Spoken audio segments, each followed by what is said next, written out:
তখনই ভগবান নানা রূপে এই পৃথিবীতে জন্ম নেয়। আজ এই জন্মাষ্টমী তিথিতে আমি আমার শ্রীকৃষ্ণের ছেলেবেলা নিয়ে এবং তার মায়ের একটি ছোট্ট দুষ্ট মিষ্টি কাহিনী আপনাদের শোনাচ্ছি। মা, ও মা, তাদের পড়া খাবো আমি, এই বলে বায়না ধরেছে মিত্তির বাড়ির ছোট ছেলে। বনে দিয়ে বাড়ি করে কোল আলু করে জন্ম নিয়েছিল সবার আদরের শ্যাম। মা তাকে ভালোবেসে গোপাল বলে ডাকেন। পাড়ার বাচ্চাদের সাথে খেলার সময় তাদের কাছে তাল দেখে তাদের বড়া খাবার বায়না ধরেছে। মা বলে যে এখন তাল খেতে নেই বাবা। শ্যাম কারোর কথাই শুনছে না। বাবা, মা, দাদু, ঠাম্মা কারোর কথা না।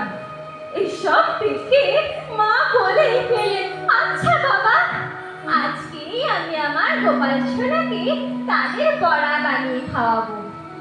শ্যাম তার খেলার সাথী নিয়ে বাড়ির উঠোনে খেলায় মেতেছে।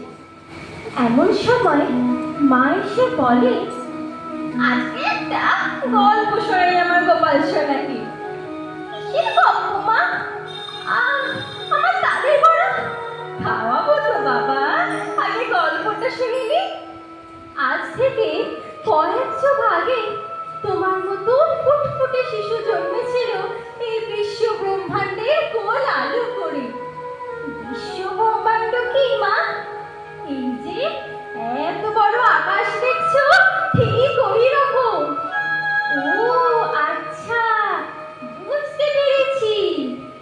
শ্যামে তখন বলল যে তাহলে তালের বড়া? মা বললে, আমরা সবাই মিলে যেমন তোমার জন্য দিন পালন করি, ঠিক তেমনি গোপালেরও জন্মদিন ভাদ্র মাসে কৃষ্ণপক্ষের অষ্টমী তিথিতে। সেদিন গোপালের প্রিয় লুচি আর তালের বড়া দিয়ে সবাই তার জন্মদিন পালন করে। আমার জন্মদিন? তুমি কি বলছো মা? আমার জন্মদিনটা এখনো অনেক দেরি, আর আমি রাগও করবো না কারোর উপর। শ্যামের সেই কথা শুনে দাদু ঠাম্মার হাসি আর ধরে না। না বাবা, আমি ভগবান শ্রীকৃষ্ণের কথা বলছি। তুমি যদি আজ তালের বড়া খাও তাহলে কিন্তু খুব রাগ করবে ভগবান। ও, তুমি আমার কানাই দাদার কথা বলছো? আচ্ছা বাপু, না হয় কানাই দাদা জন্মদিনের দিনই একসাথে তালের বড়া খাবো।